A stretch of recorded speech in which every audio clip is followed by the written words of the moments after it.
Ladies and gentlemen, please take your seats. The show is about to begin. That's when you know you found someone really special. When you can just shut the f*** up for a minute and comfortably share silence.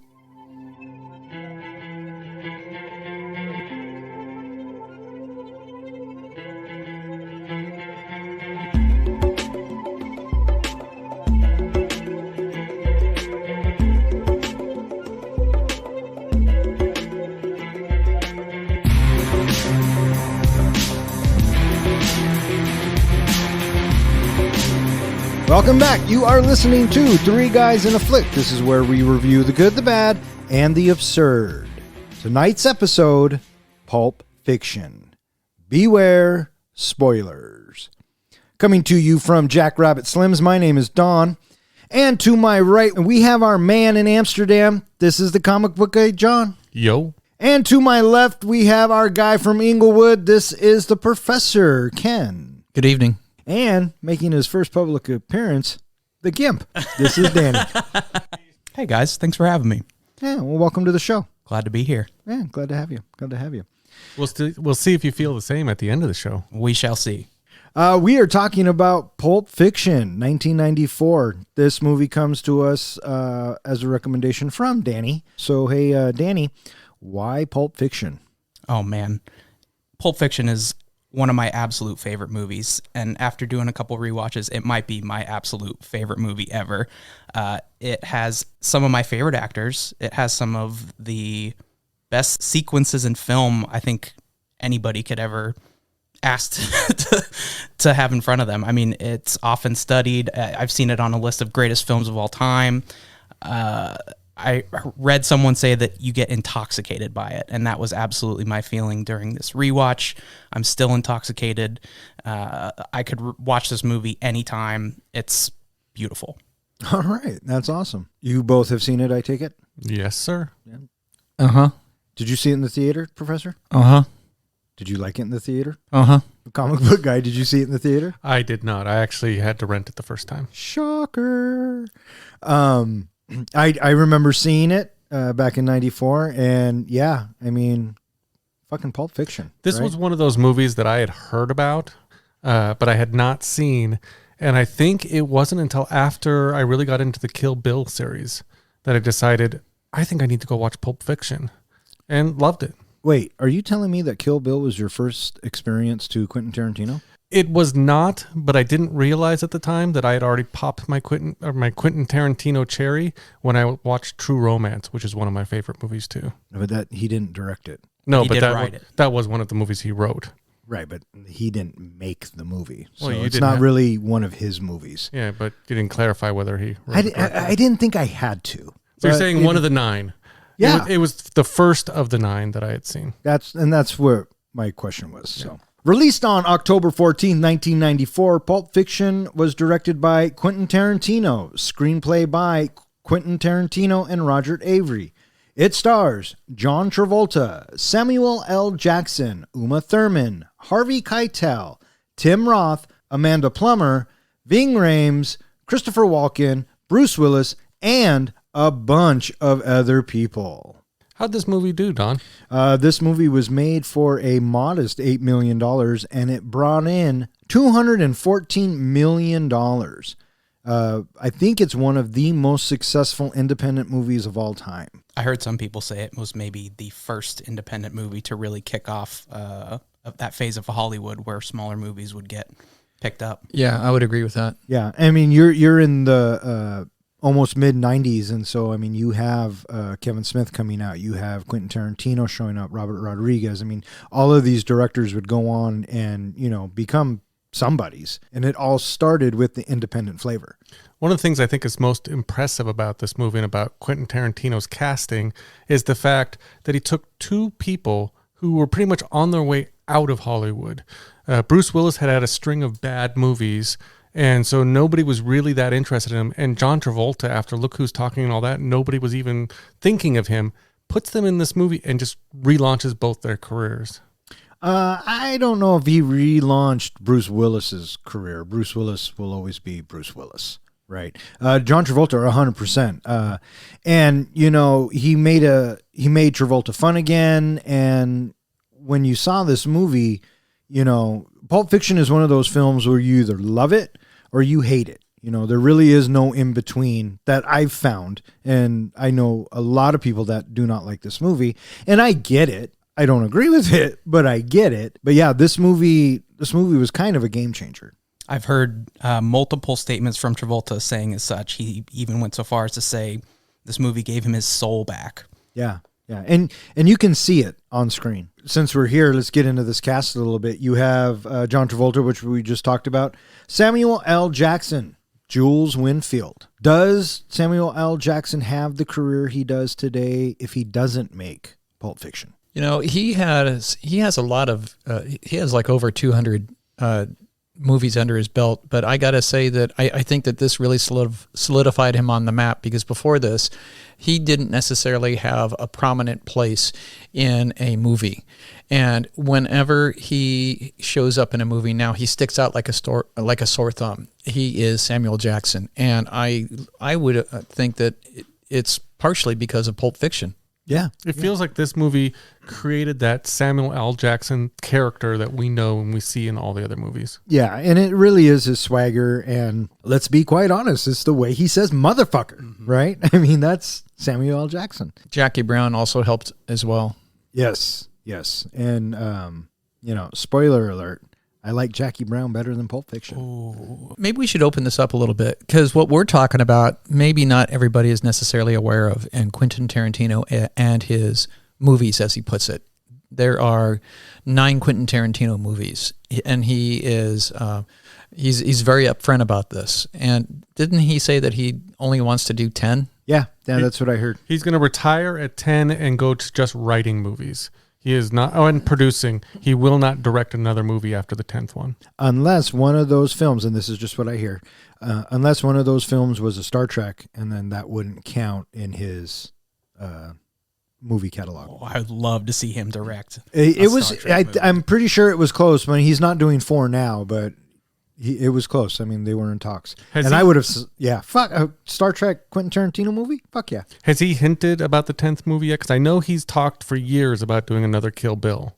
Yeah, well, maybe Kill Bill 3. So his first one is Reservoir Dogs in 92, and then in 94 you have Pulp Fiction, and then Jackie Brown is 97, and then you have both of the Kill Bills. What is that, 03, 04? Yes.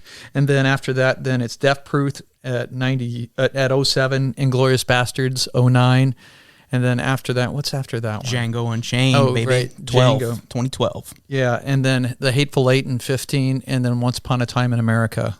In Hollywood. Oh, yeah, Once Upon a Time in Hollywood. Which is in America, just so we're clear. Not America. Not America. Well, since we're here and we're doing this, Professor, top 3 QT movies. Pulp Fiction on top, Kill Bill number 2, and my third one, I'm torn. Inglourious Bastards. And just to clarify, Kill Bill Volume 1. Okay, thank you. So, Pulp Fiction, Kill Bill Volume 1, and Inglourious Bastards. Comic book guy. Do the Kill Bills count as 1 or 2? They're 2. So I'm going to go with the 2 Kill Bills, then Pulp Fiction. Which is your number 1? It would be the second Kill Bill movie. Over the first one? Yep. Wow. And your second? The second would be the first Kill Bill movie, followed by Pulp Fiction. Okay. Surprising. Okay. Young sir? 3, 2, 1. 3 is got to be Inglourious Bastards. 2, Reservoir Dogs, and number 1, of course, Pulp Fiction. Oh, that's great. And you, Don? Number 1 is Jackie Brown. Number 2 is Pulp Fiction, and number 3 would be Kill Bill Volume 1. So going on with this cast, you have Uma Thurman, Harvey Keitel, Tim Roth. I mean, so many actors in this film. What do you guys think of Uma's performance? You know, I'm not, even though I love the Kill Bill movies, I'm not always a huge fan of hers. I thought she did a great job in this movie, playing the little character, a little bit that she was in. Yeah. I found her intoxicating.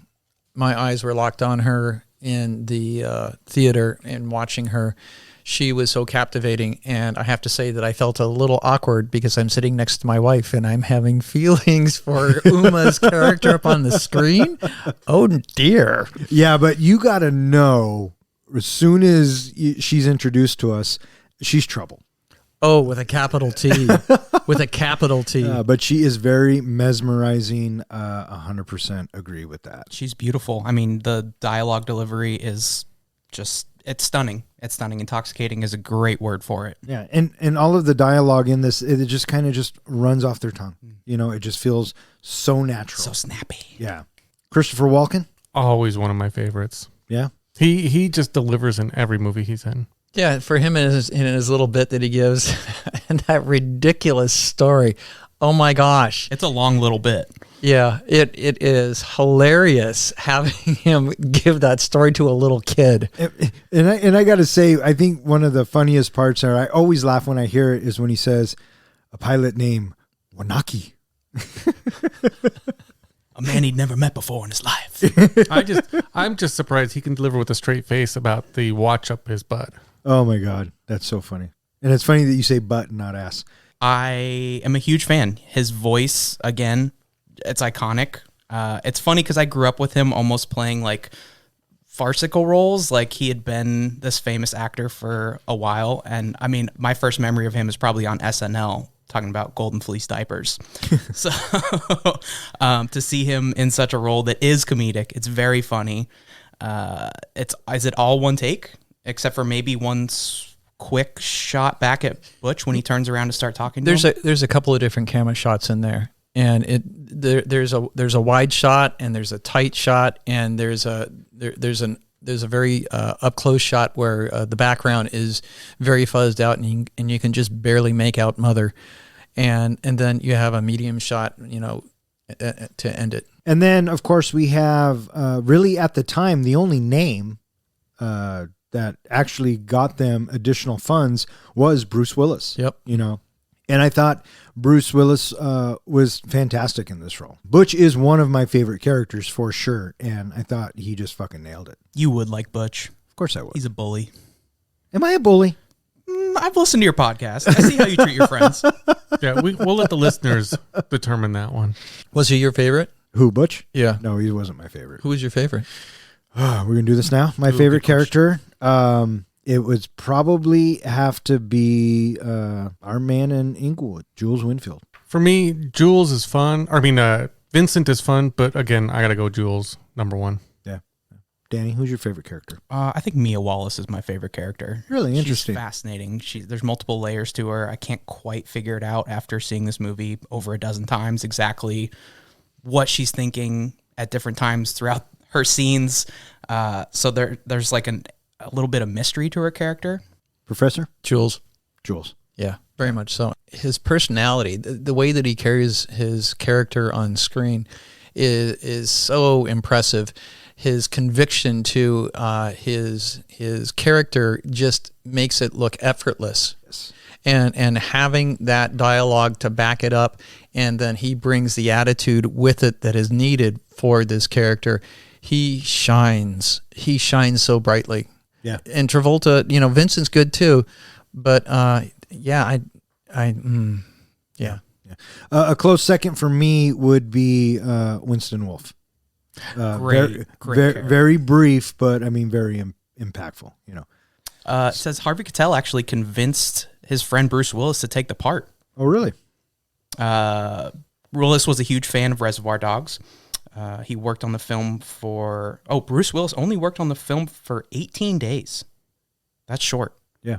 So Pulp Fiction was nominated for Best Picture, Best Director, Best Actor, Travolta, Best Supporting Actor, Samuel L. Jackson, Best Supporting Actress, Uma Thurman, Original Screenplay, and Film Editing. It wins for Best Original Screenplay. I'd be curious to know what else was nominated for editing that year, because I didn't have time to look it up. That's okay. When you guys first saw Pulp Fiction, did it make sense? Honestly, the first time I saw it, I was really confused because I couldn't figure out, I thought maybe the scene in the beginning with them robbing it, and then I didn't recognize the dialogue at the end. So I thought, is this a second robbery? Is this the same robbery? I originally thought it was going in some kind of order, and then Vincent alive, Vincent dead, Vincent alive again.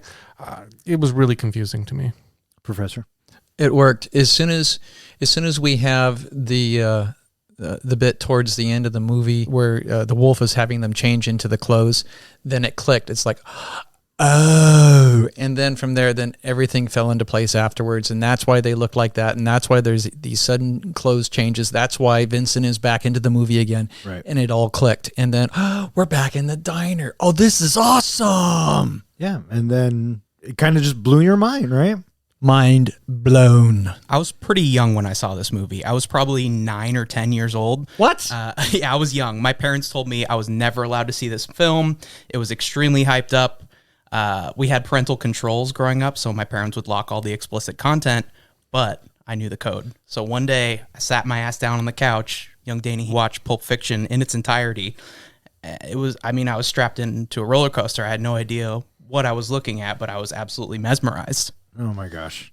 That's awesome. It warped my fragile little mind. Now, you said he grew up with your son, right? Yes. So was his son sitting next to you? No, we didn't meet till a few years later when I was further decayed. Have you watched it here? Did you and Keenan ever watch it I together? don't think we ever watched it together. But I will say that every single new Quentin Tarantino movie that has come out since we were friends, we've gone and seen together in the movie theater. It's our tradition. Oh. Right on. Oh. So It makes me happy. What about you? The first time saw it, did it make sense? Yeah, and it was when you see him in the clothes that I put 2 and 2 together. Because I remember the first time we see them in that clothes in the beginning of the film, I'm thinking, well, that's where they changed. And they even pointed out, right, they make fun of him. Yep. And then at the end, when Wolf has him get into it, you go, oh, gotcha. And then you're driving home and you're thinking, so really the end of the movie is when Bruce Willis drives away. And then you're just like, oh. I read that interview with Quentin Tarantino that this movie for him is focused on the theme of salvation and redemption. And in the order that he put it in is the characters either getting close to or basically being offered up salvation and redemption and ending sort of with a redemption. I think this unconventional narrative structure is almost the reason this movie is what it is, the reason it's so iconic. I mean, that alone is so interesting. It blew people's minds. It blew all of our young minds. Yes. I've heard that early on, trying to get funding for the movie, that it was almost detrimental. That people were like, "This doesn't make any sense. How do we put this on screen and expect people to buy a ticket and enjoy this?" So, thank God that they found the funding that they did. Good transition. Jersey Films. Anybody? Danny DeVito, executive producer. I thought that was the most fascinating fact. Had no idea that he was involved with the film at all. He's actually been executive producer for a lot of films. Danny DeVito, he gets out there. Hitmen Jules Winfield and Vincent Vega arrive at an apartment to retrieve a briefcase for their boss, gangster Marcellus Wallace, from a business partner, Brett. After Vincent checks the contents of the briefcase, Jules shoots one of Brett's associates. He preaches a passage from the Bible, and he and Vincent kill Brett for trying to double-cross Marcellus. They take the briefcase to Marcellus and wait while he bribes boxer Butch Coolidge to take a dive in his upcoming match. The next day, Vincent purchases heroin from his drug dealer, Lance. He shoots up and drives to meet Marcellus's wife, Mia, having agreed to escort her while Marcellus is out of town. They eat at Jack Rabbit Slim's, a 1950s-themed restaurant, and participate in a twist contest, then return home. While Vincent is in the bathroom, Mia finds his heroin and snorts it, mistaking it for cocaine. She suffers an overdose. Vincent rushes her to Lance's house, where they revive her with an injection of adrenaline to her heart. Vincent drops Mia off at home, and the two agree never to tell Marcellus about the incident. The opening to Pulp Fiction, it's a hard cut, and we're already mid-dialogue, and that kind of catches you off guard, but it also kind of tells you what to expect. And here's where we meet Pumpkin and Honey Bunny. And they are talking about how they don't want to rob liquor stores anymore. And then they get the bright idea to rob the diner. What do you guys think of this opening vignette before the credits? Well, one of the best things about Quentin Tarantino movies, besides some of the action scenes, is the dialogue. And the fact that they just open up straight into a conversation, you're already getting what you're craving, which is that script that Quentin Tarantino is so amazing at writing. It's certainly a bit jarring, the conversation you're thrown into, especially just openly talking about crime around. I mean, I assume there's other people within earshot. They could hear them discussing all of their string of crimes they've committed. And they're certainly not being quiet about it. They're not hushed voices in the corner. They're being very open with their intentions. Yeah. Professor? I thought that the dialogue was really captivating because they're being so casual about what it is that they're talking about. And then to flip a switch and then they're into, crazy psycho mode and into this robbery. Wow. Holy shit. That was a jarring opening. Yeah. Her face when she said very interesting. She almost looks like she's turning into, like she's transforming. Oh, yeah. She definitely does transform into the psycho wielding the gun. How many of us have ever gone to a diner and said, "Garçon, coffee"? Right? I mean, it's just something that you do. So after this, we meet Jules and Vincent. They're driving along down the road and they're engaged in their small talk. And this small talk just seems so natural and it's so memorable. Tarantino, he can write a fucking movie. You know what I mean? And he finds the right people to say the words that he's written. And how many of us haven't said Royale with cheese or any of that dialogue throughout our lives, right? I think my favorite bit is when they get there and they're opening the trunk and Jules says we should have shotguns. And then Vincent does the math. And he says, we should have shotguns for this. That shot when you're in the trunk and the trunk opens and you see Jules and Vincent was very inspiring to me because I actually used the same shot in the very first film I've ever made. It's a cool angle. Yeah. The other thing I think that's interesting about this dialogue that we get, we've all had these go nowhere conversations about talking about just whatever, but we turned it into a podcast. But what we get in this conversation is that Vincent has been around the world and he has seen different things that are of a cultured society, right? He's talking about what other countries are like. He is not just some goon. Yeah. I think that kind of ties into his developing relationship with Marcellus as well, and maybe even Mia. And I'll get into that later, but it seems like they have intentions for Vince, and his worldly point of view might be of value to them. They seem like they want to keep him around. Yeah, which is a great transition because one of the topics that Jules and Vincent are talking about is Mia Wallace. I love the bit when they're standing in the front of the door and he goes, "Why are you so interested in Big Man's wife anyway?" And he goes, "Well, he asked me to take care of her." And Jules throws up the gun, like, "Take care of her?" Oh, it's so funny. That moment. Yeah. No, take her out. They're hitmen after all. Yeah, exactly. Common lingo. Exactly. But I do. What do you love think that. of their conversation about the foot massage? Oh, fucking A. So funny. Jules is telling Vincent a story about Mia Wallace and one of Marcellus's henchmen. Tony Rakihara. Yeah, you'd know him. And the rumor is that Marcellus threw Tony Rakihara off a 4-story balcony for giving Mia a foot massage. And so they go into a debate. I mean, what really goes into a foot massage? And I love how they end the debate, how Vincent wins that debate, which is, would you give a guy a foot massage? fuck you. Jules gets pissed. He does. He does. He says he's pissed. Here's my question, and this has been rumored in Hollywood for a while. Does Quentin Tarantino have a foot fetish? Yes, 100% he does. Because in every movie, he seems to have the women barefoot at some point. There's multiple things in this movie that... Yeah, and they talk a lot about feet. So yes, he has a foot fetish. And, you know, Quentin Tarantino not only has a style of writing and his dialogue, but the way he sees life through a camera is also very fascinating as well. I really appreciate the way that Quentin Tarantino allows the camera to breathe.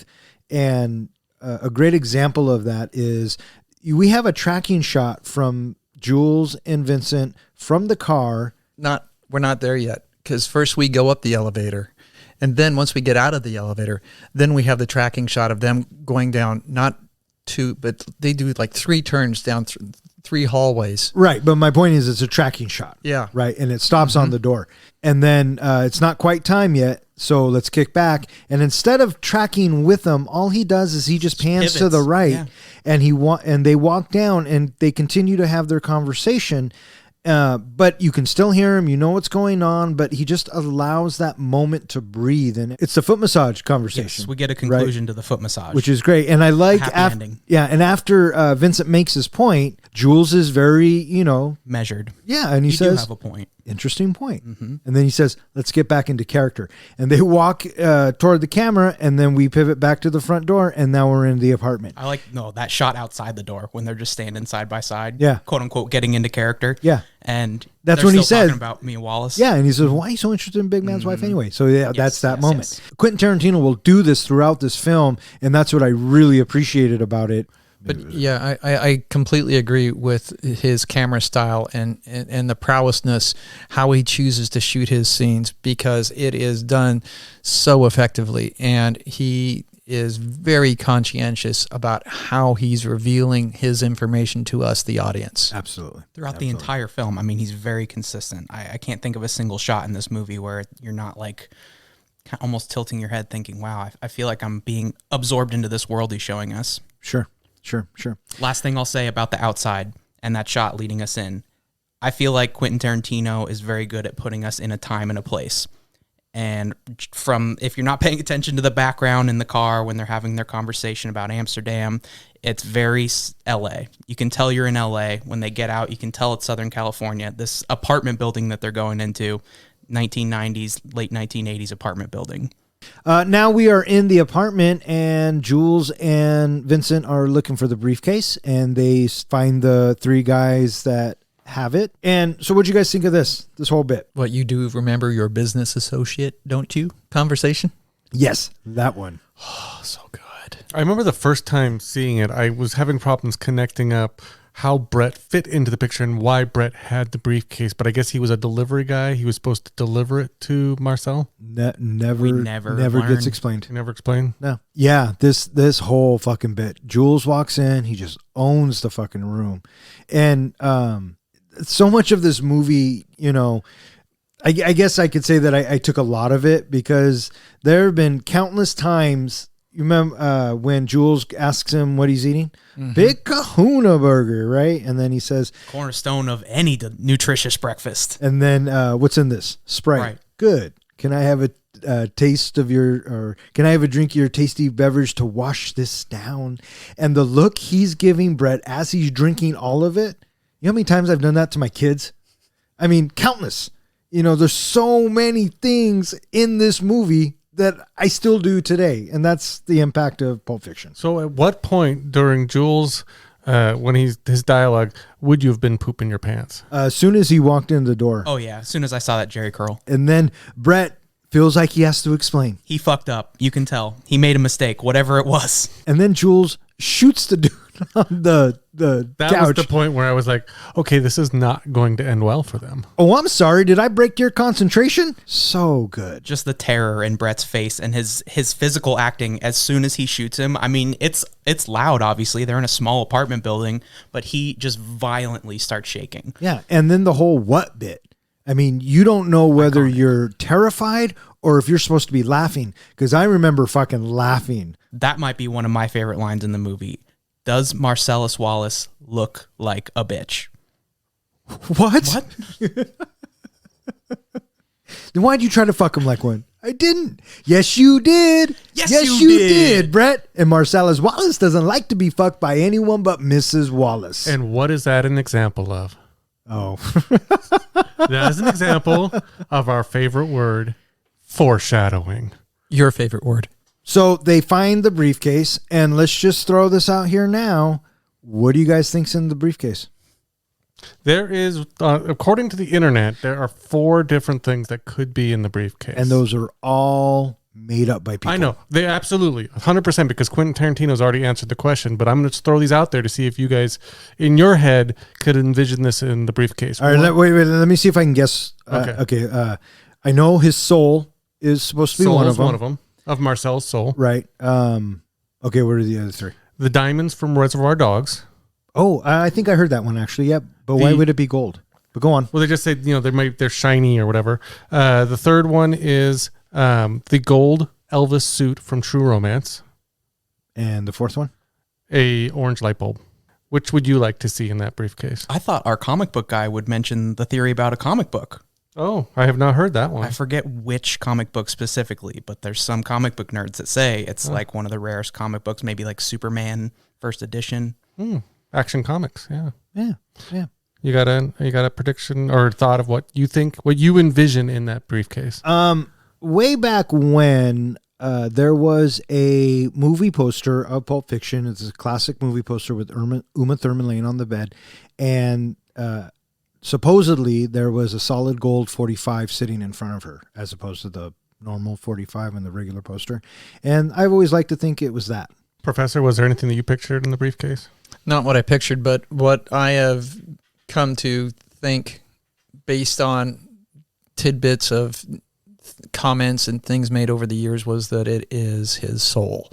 It is considered to be potentially removed from the back of his neck, Band-Aid that is plainly shown to us the first time we see Marcellus.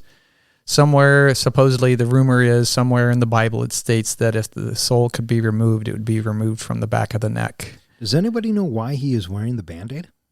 They never said. I heard behind the scenes he cut himself shaving before he came to set. Yes, and Quentin loved the look. He liked it. Yep. So, Danny, do you have any ideas what you think? I think if we're going to go with one, the soul theory seems the best to me. I never cared, and I feel weird because every time I tell people this is my favorite movie, they always want to ask, "Oh, what's in the briefcase?" Well, then you just give them the right answer. It was the MacGuffin. It's a MacGuffin, yes. Yeah. And I've always appreciated that. It doesn't matter what's in the case. Right. I love your idea of the gold gun in there. I've always kind of thought of it, especially when Vincent looks in and kind of gives that look. I always thought it was the Elvis gold suit. So they get the briefcase, they shoot Brett, and they leave. Well, interesting thing. There's a couple different things with this, but did you notice during Jules' soliloquy that he goes through the Bible verse and everything? He calls him Brad. I read that Bible verse that he's quoting is not an actual quote from the Bible. It's actually closer to a quote from a kung fu movie that Quentin Tarantino liked growing up. 1973, Sonny Chiba. I forget the name of the movie. The ending part of the quote, and I will strike down upon thee with great vengeance. That's furious anger. That's the Ezekiel 25. Right. Yeah, when you read through it, it's like, hey, this is nothing like that, and it's just a really loose translation of it. So they leave, and then we get our first title card, which is Vincent Vega and Marcellus Wallace's wife, and we fade in, and we're treated to a great Al Green song, and that's another thing, real quick, and we'll maybe touch on this later. Whatever soundtrack, fucking dynamite. Man. Absolutely one of the best soundtracks ever. Every song. Quentin Tarantino does a great job with his music picks. Oh, absolutely. In all his movies. Oh, yeah. He's definitely a great needle dropper. I think only Jackie Brown could be considered amongst the top. I mean, he nails it at every scene, every song playing over what's happening on the screen. It almost lines up perfectly. It makes you feel like you're immersed. I would definitely throw Kill Bill into that arena too. True. Kill Bill, Jackie Brown, and fucking Reservoir Dogs. Oh, you're right. Come on. Now we are introduced to Marcellus Wallace, and he is talking to Butch. Well, we are introduced to Butch. We only hear Marcellus's voice. Well, we're introduced to the back of his head. Yeah. Eventually, we are shown the back of his head, but he stays off camera for the majority of the conversation. Yeah. I think we see enough of him to know that he's blackballed and he does not look like a bitch. So we can at least derive that from the scene. There you go. And he is giving Butch instructions about the dive he needs to take in the fight, and just the whole conversation.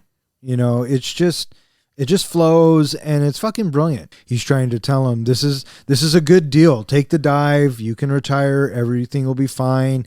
And Butch agrees to it. That's the big thing here too. Is we don't know what would happen if Butch said no, but Butch agrees to this deal and then screws him over. Yeah, I know. So I'm just saying that It's not like Butch was forced into taking the agreement. Oh, no. No, I never thought he was. I thought he was planning it out from the start. Like he came into this agreement with the intention of ripping him off and having whoever it was later. Well, that's certainly apparent with the conversation that he has with his bookie Yes. in the phone booth. Exactly. Right. And in the meantime, Vincent and Jules show up in their alternate attire. they're greeted by the jovial bartender. Did we get a and name for the bartender? Paul. Paul. Because his name's Paul, and that shit's between y'all. But Jules is not Pitt, and he ain't talking his way out of that shit. So That's I thought fair. it was just a throwaway line. Yeah, that's fair. That's fair. We'll call him Paul. So they are at the bar, and the whole Mia bit comes back up. Paul, we'll just fucking call him Paul, says, I hear you're taking Mia out. And he says, per Marcellus's request. And he says, he looks at Jules and goes, has he met her? And it says no. And then they both just start start laughing. And then he feels the need to like explain, like he asked me to, like, Right. God, why'd you fucking ask me? And that's what he says. Yeah, that's exactly what he says. So Butch and Marcellus are parting ways, and Butch makes his way to the bar to get some cigarettes, and he's standing there, and John Travolta's just staring at him. And this is a great interaction between these two characters because you can tell that they both think they got the bigger dick, and neither of them are going to back down. But what I feel makes this scene so memorable for me is after Travolta giving Bruce Willis shit, then Vincent's called over to Marcellus. He walks by and the camera follows Bruce Willis's head, and he turns around and he gives him a look like, the fuck are you talking to? Right? And it's such a classic Bruce Willis look that I just thought it was a fucking brilliant interaction between them. The first thing I noticed about that shot when Bruce Willis comes up to the bar, he's standing very close to Vincent. They're almost touching. And it's a big bar, and I never understood if it was just a choice to get them in the shot so closely together. It's all framing. It was framed. It was framed nicely. Yeah. I love the looks on their faces. You can really see them like seething at each other. Yeah, absolutely. And then he orders apple cigarettes. Red apple cigarettes, which is a staple throughout the Tarantino universe. So after this interaction, we are introduced to Vincent's drug dealer, Lance. What'd you guys think about this whole bit? Eric Stoltz. Yeah. I thought he did a good job. I thought he was great in the bathrobe and, What'd you think about how that scene started with the, I don't know if it was his girlfriend or wife talking about her piercings. Oh my So God, funny. So funny. So funny. Yeah. And it was funny that, she names off all the piercings and she names off the piercing in her clit and then talks about the tongue. And he's just fascinated with the tongue. Why the tongue? Helps with fellatio. The shot when they go into the bedroom together after he parts ways with the girls out front, they go into the bedroom and first shot is the heroin, 3 bags of heroin on the bed. Right. The shots of Travolta and is it Stoltz? Yep. It's another interesting angle. You're like down in the corner looking up at them. And for some reason, it gives me a sinister feeling. It feels off. It feels crooked. Obviously, it is. They're dealing out grams and grams of really strong heroin. Yeah. It's pretty dark. There's another thing you notice in the background. If you see the little shelving, there's 3 ornate high-heeled wedge shoes, which I believe leads to our conclusion that Tarantino has a strong foot fetish. We talked about... Well, I'll stop there because there's some racy dialogue as well from Eric Stoltz's character. He drops some colorful language. Tarantino has always been accused of using the N-word freely. One of the things that turns me off to the film now is when Eric Stoltz uses it and when Quentin Tarantino himself uses it. We get racist language, and we also see a pretty good deal of sexism in this scene as well when he calls his wife and says, hey, will you bring me the baggies and the ties? Yeah. And it definitely clues you into the fact that he doesn't really, I don't know if he loves his wife. He certainly doesn't treat her like it. Yeah. And then, also with the dialogue when he asks him if you want to stay and get high. Right. Trudy doesn't have a boyfriend. Trudy doesn't have a boyfriend. Which one's Trudy? She's the one with all the shit in her face. That's Jody. That's my wife. And then they laugh. Yeah. Sexism. Good stuff. Sexism. Very fun. Did you know that when Tarantino was talking about putting himself in this movie, he was either going to play Lance or he was going to play the character that he played? I think he picked right. I think he did better at that other role. I'm just going to throw this out here right now. Quentin Tarantino is a horrible actor. Yes. He's a great director. He's almost maybe even a better writer, but he cannot act to save his life. No. I would, if I had to pick one Tarantino film that he acted in that I thought, oh, okay, whatever, it's From Dusk Till Dawn. But that's a whole other podcast for a whole other time. Well, the whole reason he said that he took the role that he took, because originally he did want to do Lance, but he chose not to because he wanted to be behind the camera for the OD scene. Oh, really? Mm-hmm. Oh, that's why he took it, huh? Yeah. Speaking of the OD scene, Vincent gets his drugs. He's driving to Mia's. We get this montage of him shooting up and then him driving, and it's rear projection in the back and it's blurry and out of focus. Totally meant to be because he's on the heroin. And he gets to Mia's house and there's a note on the door. And this is where we are first introduced to Mia Wallace-ish. She leaves a note. He comes on in and then we see her feet. Weird.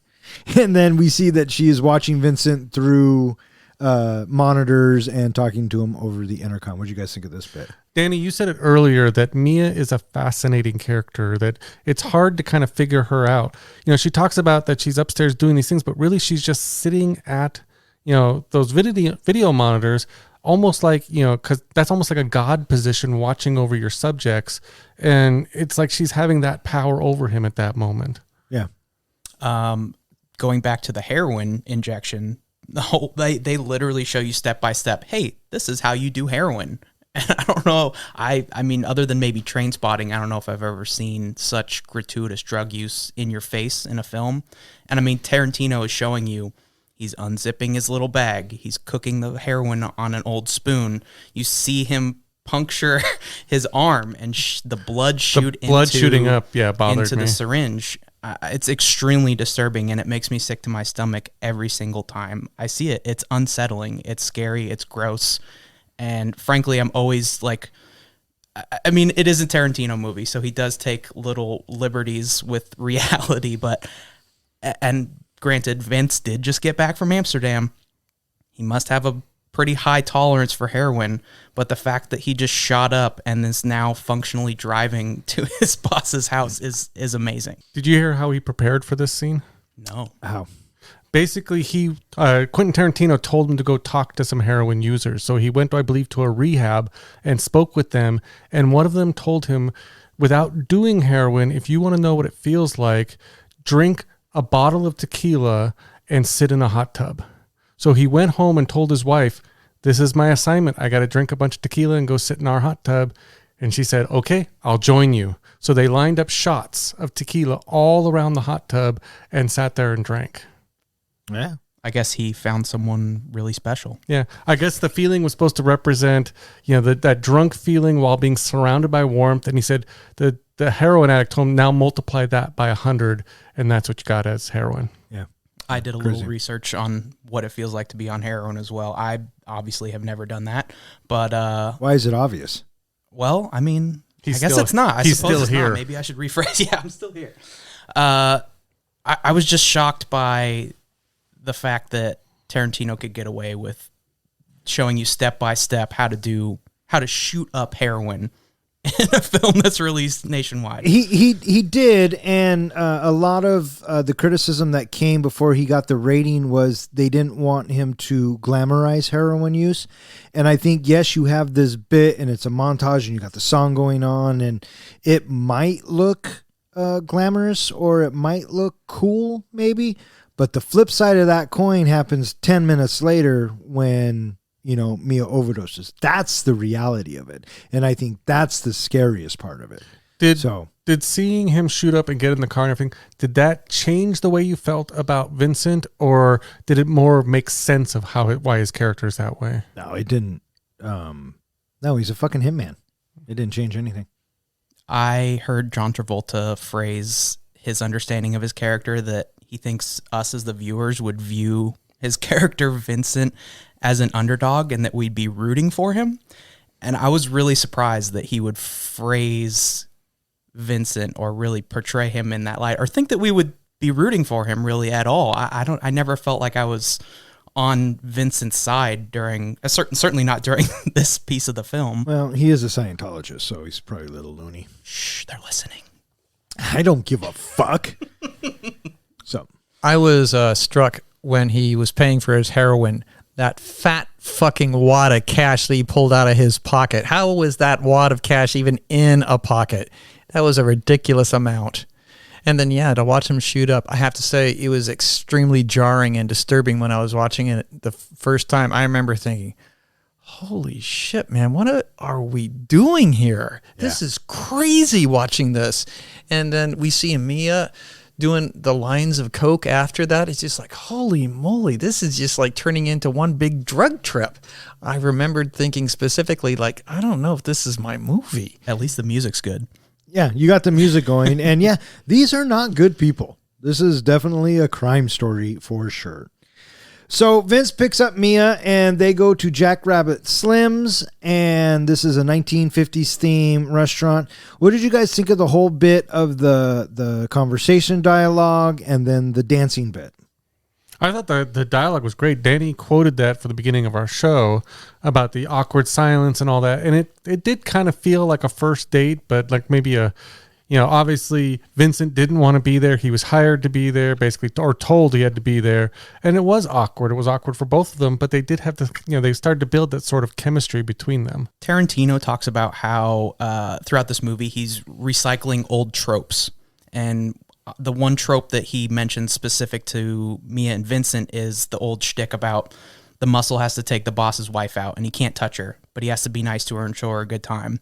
And you definitely feel that. I feel like if that's an example of a trope, I'd say it plays out perfectly in front of us throughout this whole scene.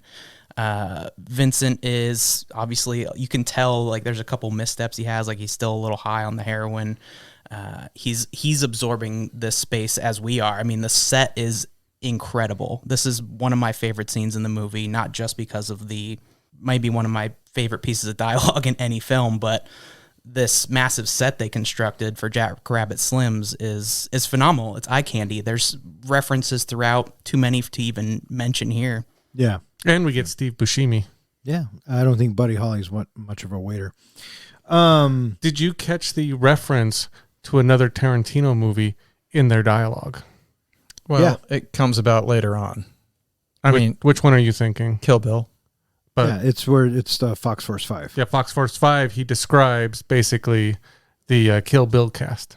Yeah, I mean, the 5 Deadly Assassins. Mm-hmm. Yeah, that's definitely where it came from. The exchange between them when she starts to tell him about the Fox Force 5 and the fact that her character, she was going to tell a joke in each episode. I love that she doesn't tell him the joke then. And obviously it comes back around later, but she says herself, it's been hyped up too much. Yeah. Yeah. And then so they have that uncomfortable silence moment, and then she goes to the bathroom and tells him, come up or think of something to say. And when she comes back from doing the coke, he brings up, what happened between Antoine, Tony Rocky Horror, and Marcellus. And so Vincent does ask Mia if she knows what happens, and she says, the truth is only Tony and Marcellus know, and the only thing that Tony ever shook was her hand. I like Vincent's delivery of that line where he's saying sequentially, like, well, one way to say it is Tony fell out of a window. Another way to say it is Marcellus threw him out the window. And yet even another way to say it is he threw Tony out a window because of you. Then we get to the dance sequence. I thought this dance sequence was fun. And, it's John Travolta dancing. I mean, that's always a plus. However, for me, it went on just a bit too long. And did it also feel like they started out doing the twist, but then left the twist and then came back to it? I heard a little behind the scenes that was really all Quentin Tarantino knew was the twist. Yeah. So they came into the scene and he said, you guys are going to do the twist. And they started filming and Travolta said, well, there's other dances. And Quentin's just like, well, what are they? And so he starts running down the Batman, the Surfer, et cetera, and thank God that Travolta is the incredible dancer that he is, because I think that helped make that scene so iconic. Yeah, and he taught Uma Thurman how to do it, and I heard that she was actually scared to dance with him, and he just looked at her and said, "Just fucking dance." When Quentin got the lock of Travolta for the cast, he's like, well, now I got to put a dance scene in there. If I got Travolta in my movie, I'm going to make him dance. So they enter the dance contest and they win. And I like the line where she says, she volunteers right away. And he's like, no. And she goes, I do believe my husband, your boss, told you to take me out and do whatever I want. I want to dance. I want that trophy. So dance good. I love the power dynamic. The power play throughout their entire time on screen together is so interesting. I mean, from the moment Vincent walks in the door, and like you said, she's almost in this godlike position, looking down on him from the camera room. And Vincent is clearly unsettled about this whole situation. I mean, we see it from the very beginning. They've been talking about it up until this point. So he's clearly nervous. He's trying to play it cool. And she takes advantage of the situation when she sees that he's uneasy about it. Yeah. One little touch that I love in this movie, and it made me want to own a Zippo lighter, was the cool way that he lit her cigarette. Well, they do smoke a lot of cigarettes in this film. Yeah, they do. So they win the dance contest and they end up back at Mia's house, and they're going to have some drinks and some music. Well, there's a little bit of chemistry that shows when the two of them are dancing together just inside the house. Yeah. And then he says, is that what an uncomfortable silence feels like? And she says, I don't know what that was. Then she diffuses it. She says, drink, music. And she goes, and he obviously feels comfortable enough because he says, I'm going to go take a piss. And then this is where we get that great John Travolta bit where he's talking to himself. He's rationalizing and trying to say, just one drink. What the fuck are you doing? Right. And in the meantime, Uma Thurman turns on some music on the reel-to-reel, and she starts dancing around. And then we cut back and forth between Travolta having a inner crisis and Mia dancing around. She lights a cigarette. She is playing with the Zippo lighter. And then she reaches into Travolta's pocket and finds heroin. However, she doesn't think it's heroin. So she lines it up and she snorts it. I guess Eric Stoltz's character Lance had said earlier, I don't have any bags. I have a balloon. Can I put it in a balloon? Other way around. Or is that, the other way around. And I guess that's the way that cocaine is usually presented. So that's why she assumed it was cocaine. Have you ever had someone present some cocaine? Well, that's for another show. Present it to me. Present them. The way that he sold it kind of was he was presenting them. This is Choco. He's a fucking madman. There's so many missteps in this scene that honestly I blame it all on Vincent due to his insecure feelings. He is second guessing himself. He's got to give himself a repeated pep talk telling himself exactly what he's not gonna fuck his boss's wife. Right. You're gonna go home, you're gonna jerk off, and that's all you're gonna do. If he had just been more comfortable in his skin, I mean, it must be hard for a heroin addict to be comfortable in their skin, but if he had come back 1 second earlier, a minute earlier. If he comes back 1 second earlier, we don't get one of the most intense scenes in cinematic history. Amen. This fucking adrenaline scene. Okay, let's just jump to it. She mistakenly takes it thinking it was coke. It's heroin. She's ODing. So what does he do? He's going to Lance's. And the whole dialogue between Lance and Vince from the cell phone to the house, fucking classic. Prank call. Fuck you, Lance. Answer. As soon as they get Mia in the house, you have this one tracking shot, and it lasts about 1:20 when they get her in the front door and the camera backs up, and then he wants his black medical book, and then he goes looking for his medical book himself. Great great camera work here. I loved how it showed the chaos of the moment. First time I saw this scene and they have the needle out and you have to stab her in the chest, which I think is a great line of, he kind of makes the jabbing things like, I got to stab her 3 times. But I've always thought every time I see that scene, could I do that? Could I jab someone in the heart with with a adrenaline needle? Would you be able to do that? No, because I don't go around with bubble gummers. My friends can handle their dope. You? Oh, I don't know. I never really thought about it before, but I will say that when I saw it for the first time in the theater and I'm watching this and my eyes haven't blinked at all and I'm just staring slack-jawed at the screen as they're arguing over Mia's body, this is so not my life. Oh, I know. And I love you give her the shot. No, you give her the shot. The day I bring an ODing bitch to your house is the day I give her the shot. And he goes, fine, gets the black magic marker. And then he's explaining how to get it through her breastplate and what to do. And my favorite bit in this whole thing is he goes, well, what happens after that? Well, I don't know. I'm pretty curious about that myself. I love them describing how they filmed this in this house. It sounded like they were in there for hours, and Tarantino just said, fight, just go, just argue with each other.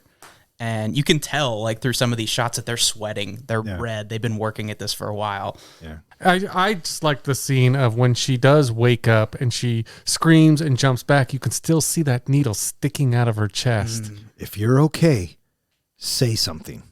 Something. I loved the camera work that we get on this because as this moment is there and the marker has been made, the mark has been made on her chest plate. And then as the moment comes with the, 1, 2, 3, you have these slow pull-in shots of each one of our characters. And as each one of these slow pull-in shots are happening, we have this incredible tension like you were speaking about.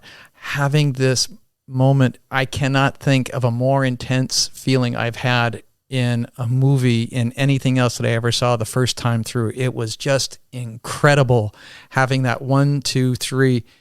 The moment that the needle is stabbed into her, Quentin actually had it filmed backwards. So the shot is actually starting at her chest plate, and then it's Vincent lifting up and out. So that way you could get that violent force. He filmed it, and then he replays it backwards. And then right after she pops up, and everybody jumps back, all 4 of our characters, they go to separate corners of the screen. And then after she settles down, then all 4 of them come back into the center they move towards the middle of the frame together. Just such beautiful camera work for this. And good on Trudy for not spilling the bong. That was a jarring situation. And I love Jodie's, I love her expressions as they're doing the countdown. She's got that smile. She's stoked. She's fucking excited. giddy. She's really wants to see what's going to happen, right?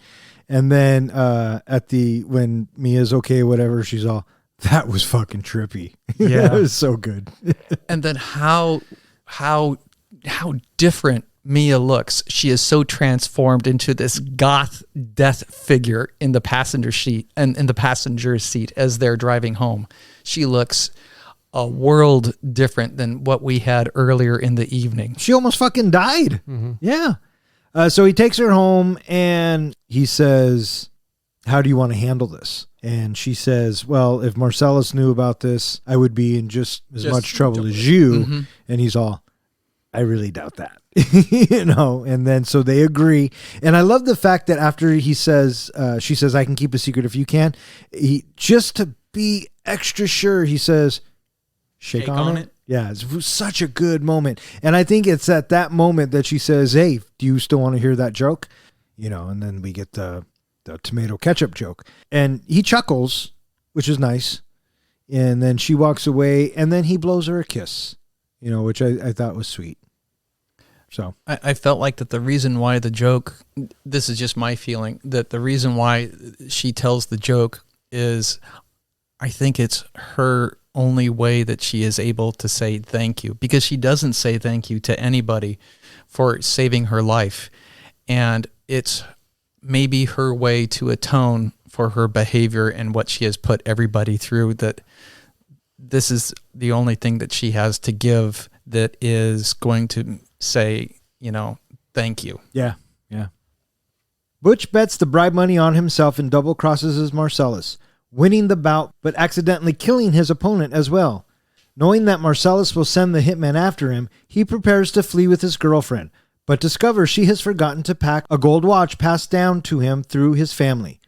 Returning to his apartment to retrieve it, he notices a submachine gun on the kitchen counter and hears the toilet flush. When Vincent exits the bathroom, Butch shoots him dead and departs. When Marcellus spots Butch stopped at a traffic light, Butch rams his car into him, leaving both of them injured and dazed.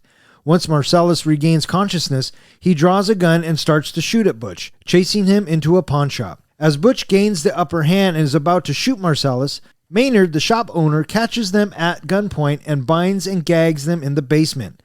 Maynard and his accomplice Zed take Marcellus into another room and begin to rape him, leaving the Gimp, a silent figure in a bondage suit, to watch over Butch. Butch breaks loose and knocks the Gimp unconscious. Instead of fleeing, he decides to save Marcellus and arms himself with a katana from the pawn shop. He kills Maynard and frees Marcellus, who shoots Zed in the crotch with Maynard's shotgun. Marcellus informs Butch they are even, and to tell no one about the rape and to depart Los Angeles forever. Butch picks up his girlfriend on Zed's chopper and they ride away. Roll credits. So we are now going on to our second story. We meet a young Butch watching cartoons, and he gets visited by Captain Kuntz, played by Christopher Walken. What'd you guys think of this whole bit with Christopher Walken and the kid? Well, first of all, I thought that when she said, remember when I told you your dad died, I thought she was going to say, this is your dad, that he's just been freed from a POW camp. But turns out he's just a guy who knew the father and was returning the watch. Yeah. This whole story, Christopher Walken shows Butch this gold watch, and he tells him the history of the gold watch, back from his great-grandfather to his grandfather, to his father. And then his father was taken as a POW, and, he could only hide the watch in one place, and that was his ass. Prison purse. But then he dies of dysentery. And then, was it Captain Coons? Yeah. He then hides the watch up his butt until he's finally released so he can return the watch to the person. So, yeah, this watch is hugely important to Butch. So, yeah, that is our introduction to the next story, which is titled The Gold Watch. And I love this bit because he doesn't say anything. He's getting ready for the fight, and he rushes out. The screen goes black, says The Gold Watch, and then when we come out of it, he's making his escape. And we only know what has happened because of what is on the radio in the cab, which is waiting for Butch. He jumps out the window, jumps in the cab. What'd you guys think of this cab scene? Fucking loved it. I love this whole little dialogue that the gal keeps asking him. What does it feel like? What does it feel like to kill a man? Yeah. I loved her. She was delightful because, she is, I don't know why, but I just dug the intensity of the scene. The background of the city was this clearly animated black and white that is clearly artificial, and so it's telling us, the audience, that everything that we're paying attention to is what is happening right now in this back and forth between Butch and the cab driver. This scene where they talk about what does it feel like to kill someone, was this just an establishing to basically say that Butch doesn't care about whether or not someone lives or dies, he has no preference, and then that's why later on when he makes that choice to save Wallace, it's like trying to see a change in him, that life now has become important? No, I think that the fact that he doesn't even know that Floyd's dead until she tells him. And then after he does know, he doesn't feel bad about it. He doesn't feel bad about it because they both knew the risks. They both knew that being a boxer, could be very dangerous, obviously. And he even says it to his buddy on the phone too. Yeah. If he was a better fighter, he'd still be alive. But you think the average person would still feel something?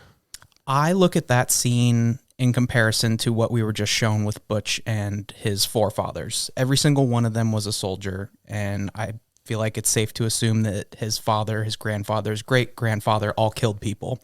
Yeah. So I have to assume that that's kind of going through Butch's mind as well in that moment. The last thing I'll say about Butch's mindset is when he is on the phone with his bookie and he is very flippant about the fact that he died.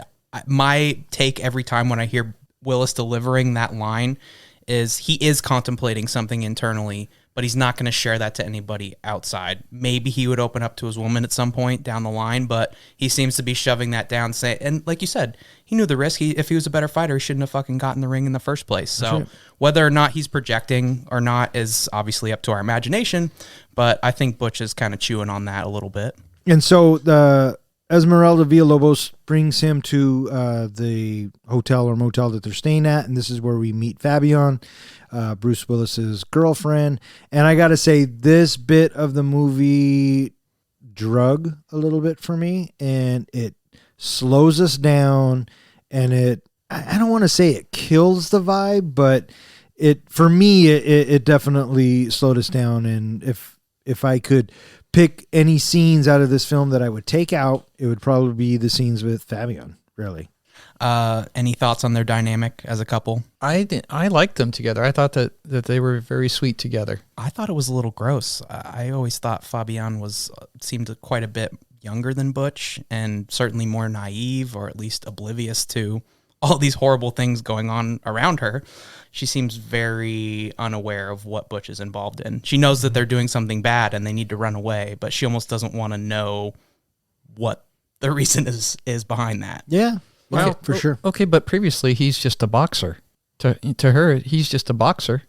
That's how I took it. But Marcellus also said that he was, older than most boxers. He was at the end of his career, so he's up there in age. For me, I mean, maybe it's the actress.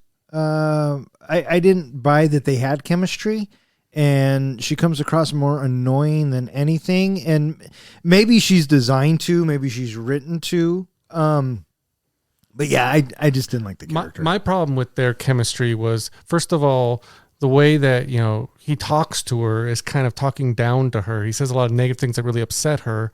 And then when he finds out about the watch and explodes in kind of this almost, you think, is he going to hit her? Is he going to hurt her? And then he kind of backs off a little bit. But that explosive, relationship tells me that I don't know if this is going to work out for the two of them.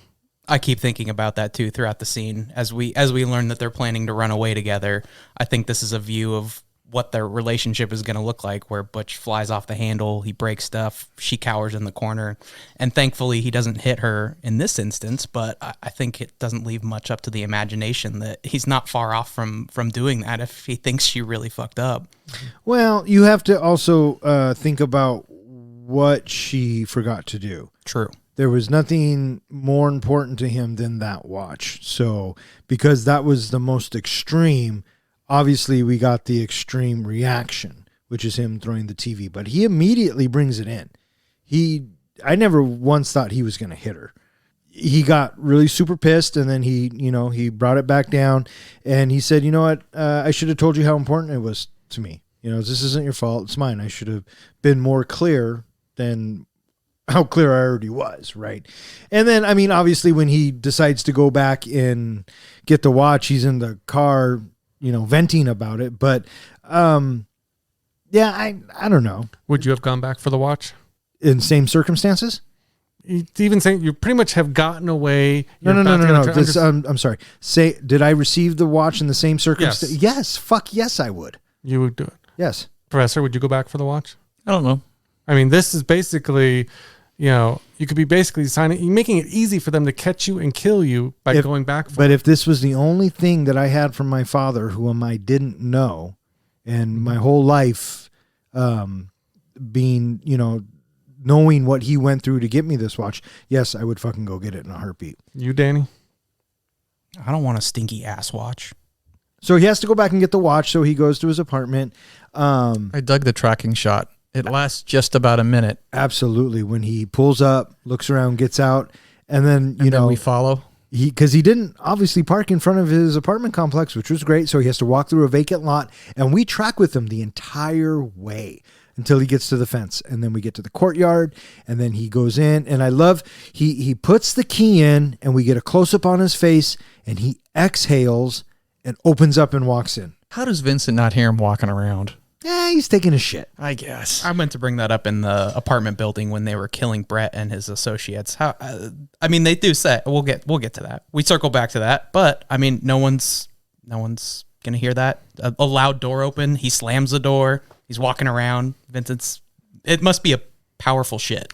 Something that bothers me about this scene is people are looking for you. You know they're going to kill you pretty much on sight or take you back to Wallace, who will torture you and kill you. He comes in, he gets to watch, and then he decides to make himself some of those Pop-Tarts. Pop-Tarts. I'm thinking, what the hell? Get the hell out of there.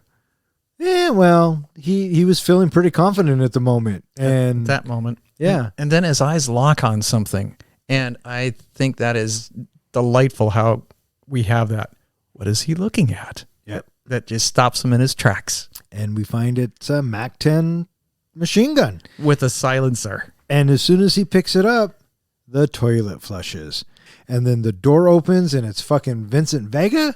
And there they are, face to face again. But this time, Brucey's got a fucking machine gun. I was half expecting to say yippee-ki-yay. A little bit too much on the nose there, but he kills Vincent. So he walks out, gets in his car, thinks he's getting away. They underestimated you. That's right. And he comes to a stoplight, and walking across the street is Marcellus Wallace. He stops and he turns and he faces and he can't believe who's in the car. Motherfucker. So what does Butch do? He fucking naturally hits Marcellus with the car. We fade to black, and when we come back, Marcellus is regaining consciousness around a group of people, and Butch broke his nose. Once Marcellus gets up, regains his footing, you just start shooting. So we've had an accident, and now we have an active shooter, and yet there's no police, no ambulance, no nothing. Fucking L.A. Well, I thought the same thing when Butch is leaving the pawn shop later. There would have been an investigation for at least that woman that got shot, the bystander. You would have thought, because the pawn shop's right there. Yeah, right? They just ran around the corner. Right. So Butch runs into a pawn shop, waits for Marcellus to come in. He ran into the wrong pawn shop. Oh, fuck. Yeah. So Marcellus walks in. Butch starts beating on him. Just before Butch is going to shoot Marcellus, Maynard stops him, knocks him out, and then gets on the phone with Zed. And what does he say? Spider just caught a couple of flies. Oh, and from that moment, you were just thinking, oh, shit. Right? Cut to Butch and Marcellus taped to chairs with ball gags. And at this point, you're really going, oh, shit. So Maynard tells him, no one kills anybody in my place of business except me or Zed. That's Zed. And he comes down. And these two hillbilly boy rapists, fucking definition of creepy. This is the scene that actually turned off a lot of people to this movie. And I understand why, and I get it. But what did you guys think of this whole scene? The way that it opened up with the two of them sitting there, the gimp sleeping. Well, I guess you're just going to have to go wake them up now, won't you? And then getting the gimp out, right? So we sit there looking at their faces, and in the background, out of focus, we hear all of that work to get the box open. And eventually a cage needs to be lifted out. And motherfuck, there's somebody inside there? Holy shit. Crazy, crazy, crazy. And he's all bondaged up.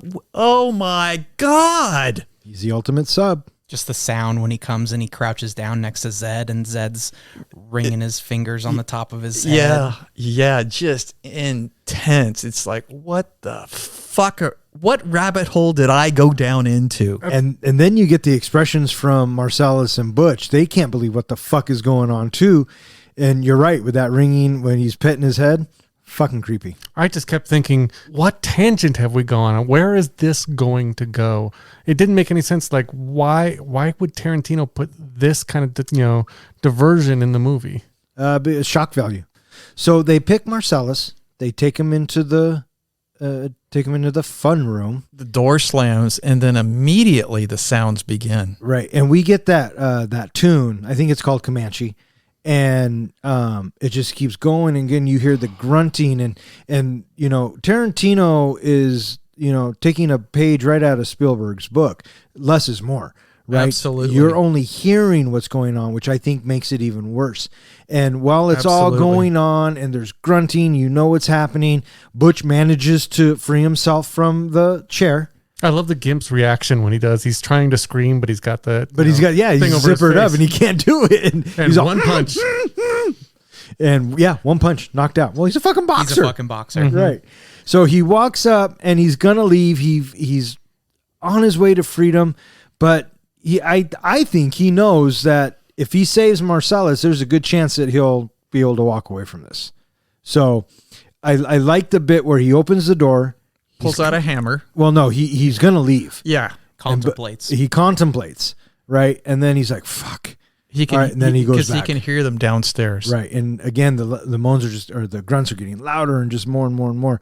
And it was at this point where I kind of thought, isn't Butch taking his sweet time picking out which weapon he wants? It's pretty slow burn. I do love that though, as the progression of the bigger to bigger to bigger to go into the chainsaw, and I thought, oh, he's gonna go chainsaw on all of them. Oh my god, so funny! And then he picks another toy, and the camera smartly does not show us. We see Bruce Willis's reaction, and then we're looking down. Yeah. We are looking down at Butch, and Butch is looking up, and he has stopped, just like he did with the machine gun on the counter.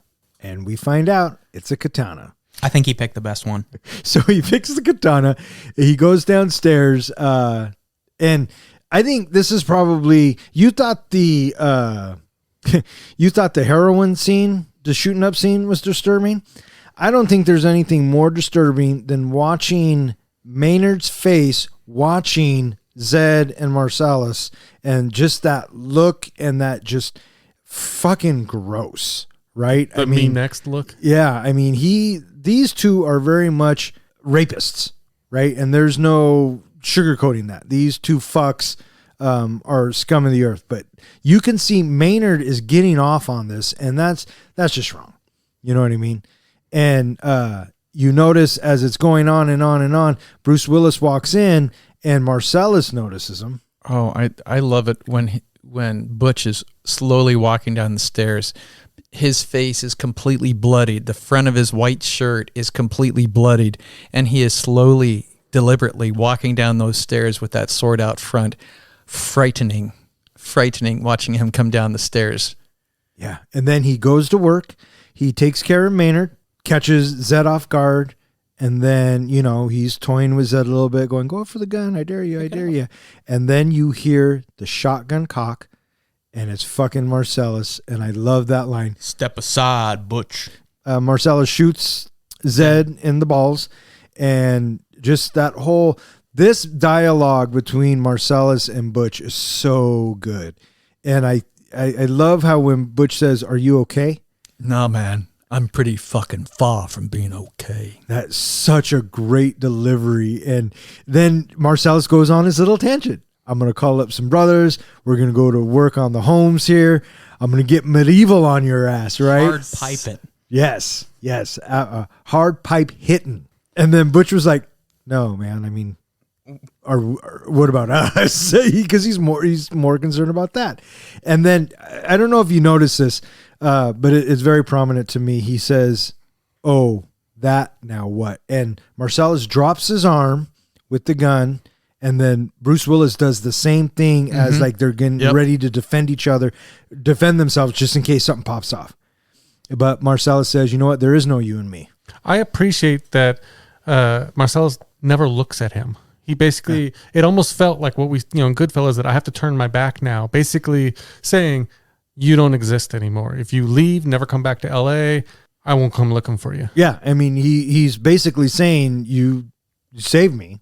I mean, I guess. And you won't talk about what happened. Right. And he goes, there is no you and me. Two conditions. You leave LA tonight. You be gone, you stay gone. And then You lost your LA privileges. Yeah, I love that line. And then he's obviously don't mention shit. And then I like the little wave as Butch goes to leave. He looks back and Marcellus doesn't say a word. He just holds his hand up. yeah. And Butch is gone, and he takes the bike. Grace. Chopper. It's a chopper, baby. So yeah, Butch saves the day, and he gets to leave, and then he goes to pick up Fabian. Whose motorcycle is this? It's a chopper, baby. Whose chopper is this? Zed's, baby. Who's Zed? Zed's dead, baby. Zed's dead. Earlier, after Vincent and Jules have killed Brett in his apartment, another man bursts out of the bathroom and fires at them, but every shot misses. After briefly checking themselves for wounds, Jules and Vincent shoot him dead. While driving away with Brett's associate Marvin, Jules professes that their survival was a miracle, which Vincent disputes.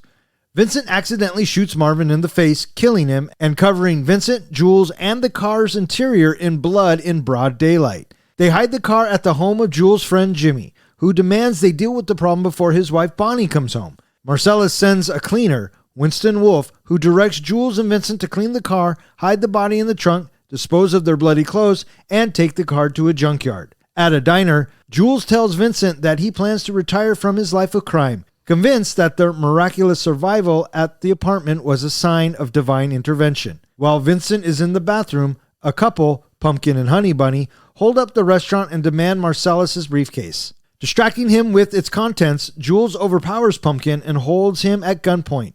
Honey Bunny becomes hysterical and points her gun at him. Vincent returns with his gun aimed at her, but Jules diffuses the situation. He recites the biblical passage expressing ambivalence about his life of crime and allows the robbers to take his cash and leave. Jules and Vincent leave the diner with the briefcase in hand. Roll credits. So after the gold watch, we get the Bonnie situation, and we pick up back in the apartment where we started the movie. So I'm sure at this point, people in the theater are going, what the fuck is going on now? Right? But this time, instead of us being out with Brett and the hitman, there's a guy who looked really like Jerry Seinfeld in the bathroom with a hand cannon.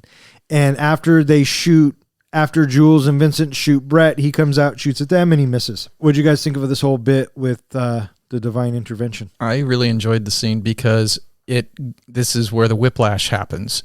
Okay, wait a minute. We're going back into the early part of the movie.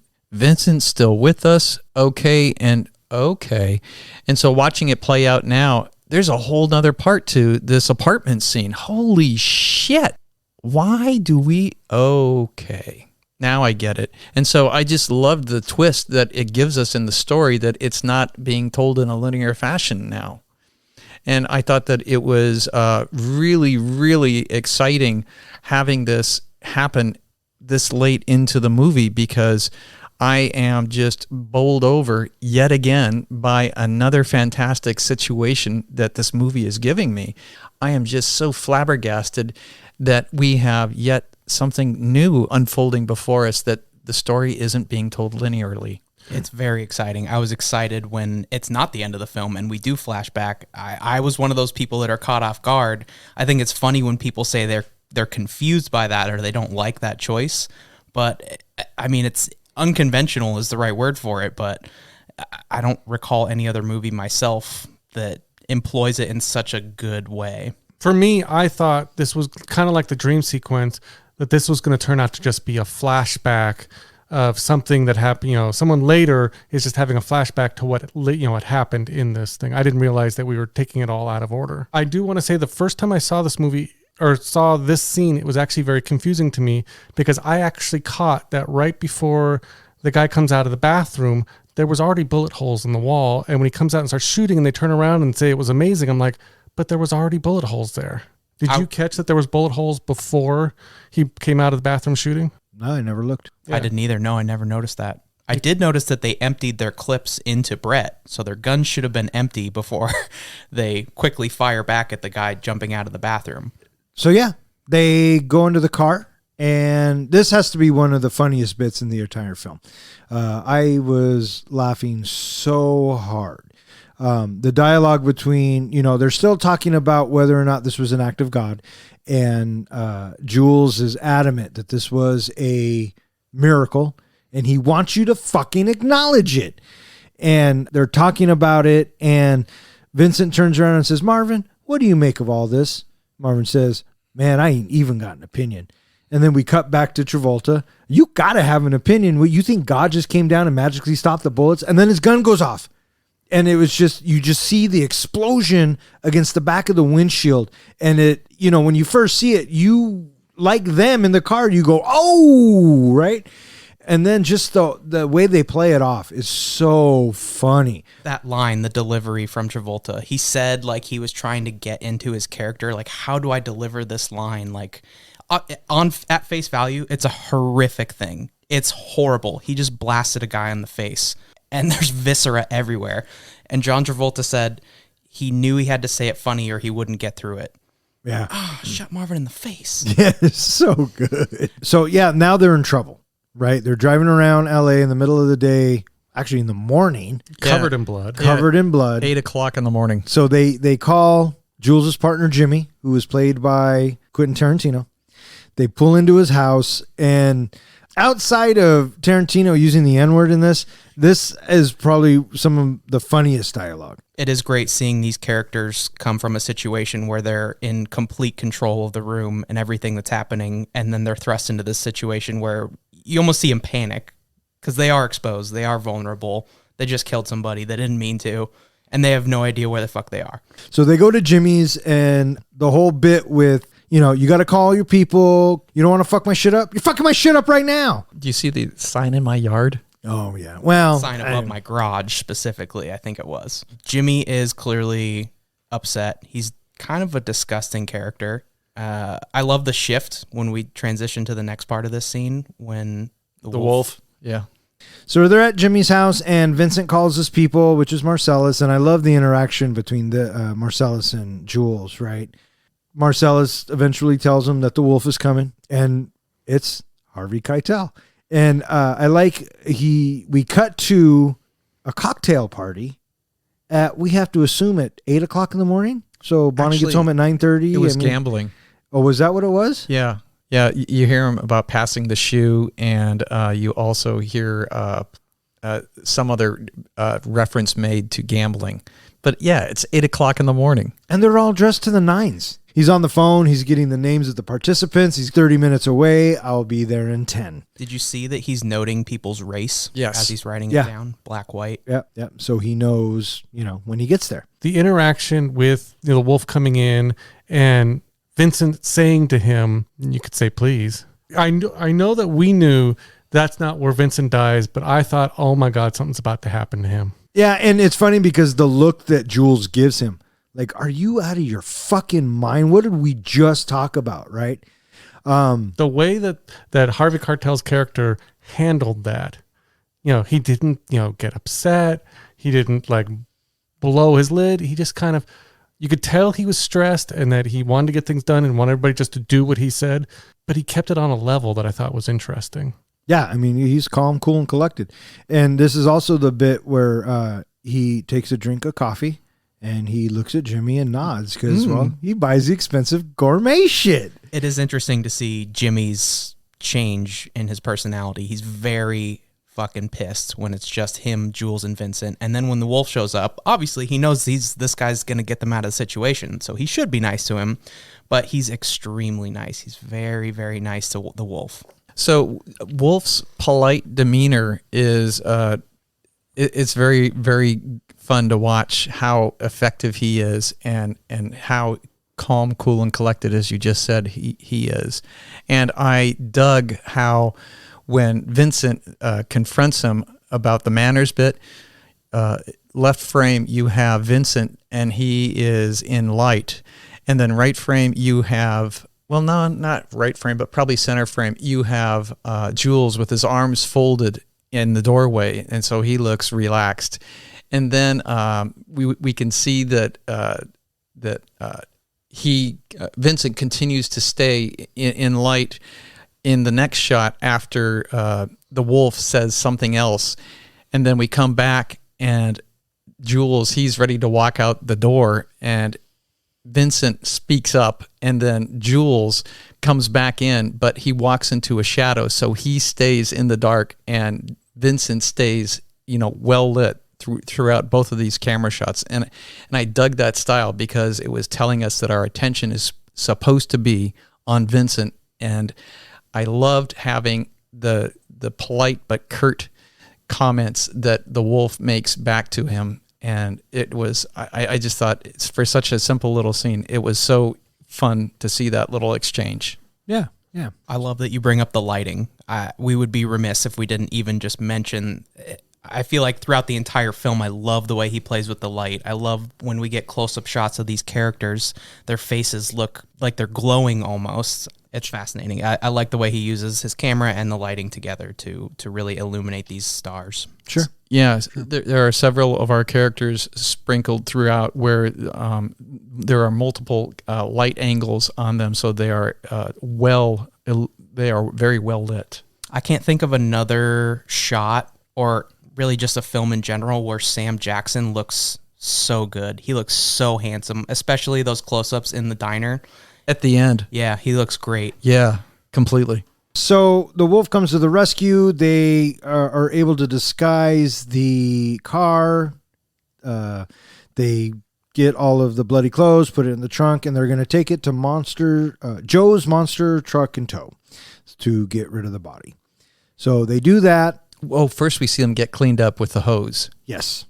And then, there's their outfits. Okay. They get rid of the body, and that is it for Winston Wolfe. Came in, saved the day, took off. So Jules and Vincent decide to go have breakfast, and we are now in the same diner that we opened the film with, and everything comes full circle. And this bit here I thought was absolutely brilliant too. The only thing that takes me out is that Amanda Plummer delivers the line two different ways, from the beginning and the end here. And it's slightly different. Did you read what Quentin Tarantino responded to that? Why that happened? No, why? He said that there are two different viewpoints in this movie. The first are from Pumpkin and Honey Bunny, and so the second one is actual Jules' recollection of that scene, so he heard it differently. That doesn't make any sense. I think, again, it's just him covering for the goof. Yeah, well, yeah, that's exactly what it is. But when you're Quentin Tarantino, I guess you can do that. Sure, why not? Yeah, so Honey Bunny and Pumpkin are robbing the diner, and they come up to Jules' character. Vincent has excused himself to take a shit, and some of this dialogue between, even before Pumpkin walks up, the dialogue between Jules and Vincent, Jules is done. He is going to walk away. He's going to deliver the case to Marcellus, and then he's going to quit. And I love the bit where Travolta says, well, what are you going to do?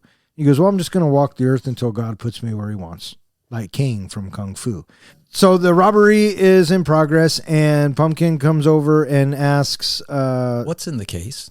He distracts him by opening it up, and Jules gets the upper hand, pulls him down, and he doesn't want to kill him. He wants to talk to him. He wants to save him. And this is the arc that has been leading up for Jules' character, because he doesn't want to be a mindless killer anymore. He wants to walk away from the life. And I think he just wants someone to talk to. And this whole bit between these two, Tim Roth and Samuel L. Jackson, again, just fucking brilliant. So when Ringo first sits down, it certainly lightens the tension somewhat. I'm still expecting Jules to blow his head off here at some point, or for there something to go wrong. You don't know what's going to happen next, and we're just kind of waiting to hear what Jules has to say. And we get everything that he does say, and then Vincent walks out, and it becomes like a Mexican standoff. And so Jules tells Ringo, you can have the money, you can have the wallets, but you can't have the case because it's not mine to give you, and whatever. And he goes, go into the bag and get me my wallet. And he says, how do I know which one it is? And Jules says, it's the one that says bad motherfucker on it. And sure enough, the wallet says bad motherfucker on it, which incidentally was Quentin Tarantino's wallet.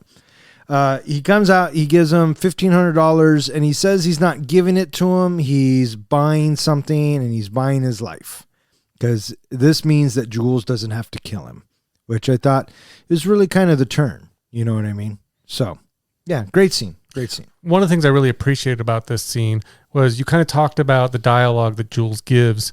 And I love, it's almost like a self reflection of, he talks about how I always went into these scenes and I recited these lines and I wanted to look like a badass motherfucker and I wanted to scare people. So I would recite this line from this Bible, but I never thought about the line, what it meant.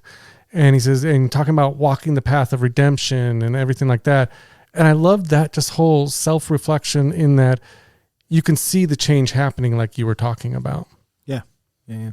I just dug the camera work that we have in this. Specifically, it's what we get when we are looking at Jules when he has the gun up. And there's a couple of really, really great shots where we have Jules in left frame and the gun in right frame. And then the next shot is we have Pumpkin in right frame and Jules's gun in left frame. And then we're back to looking at both of them again. I just really dug the way Quentin moved the camera around for this. It is so interesting how menacing that Jules comes across when we are looking at Jules pointing the gun, not at us, but at Pumpkin. Oh my gosh, he looks so terrifying. That might be the best character development in the entirety of the film. Well, it's the only character. Talk about redemption. I heard in a behind-the-scenes segment that the diner scene was one of the first that they filmed, and someone came up to Sam Jackson after they shot those scenes, and they said, "Hey, now we have the ending of our movie. We didn't know what it was going to be until we heard you deliver those lines, and that's going to be it."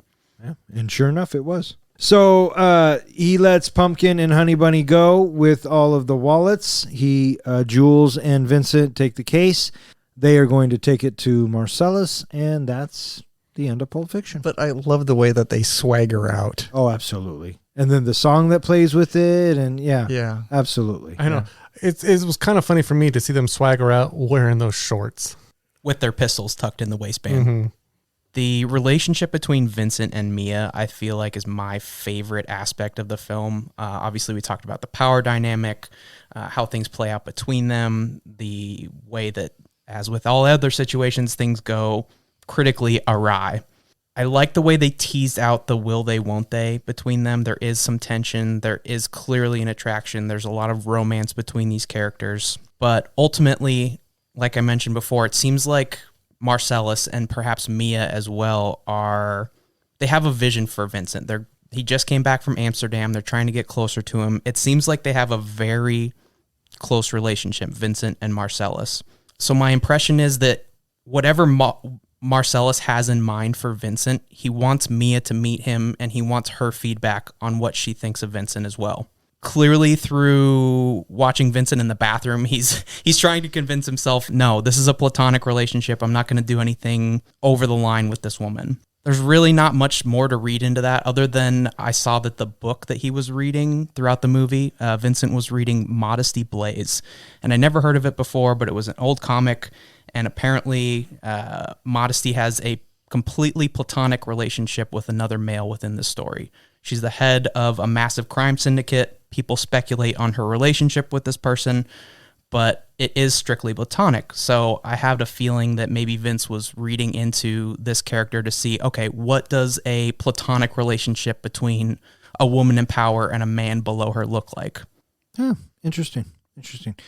Speaking of Vincent and Mia, what was your favorite story? For me, I mean, it had to be Vincent and Marcellus's wife.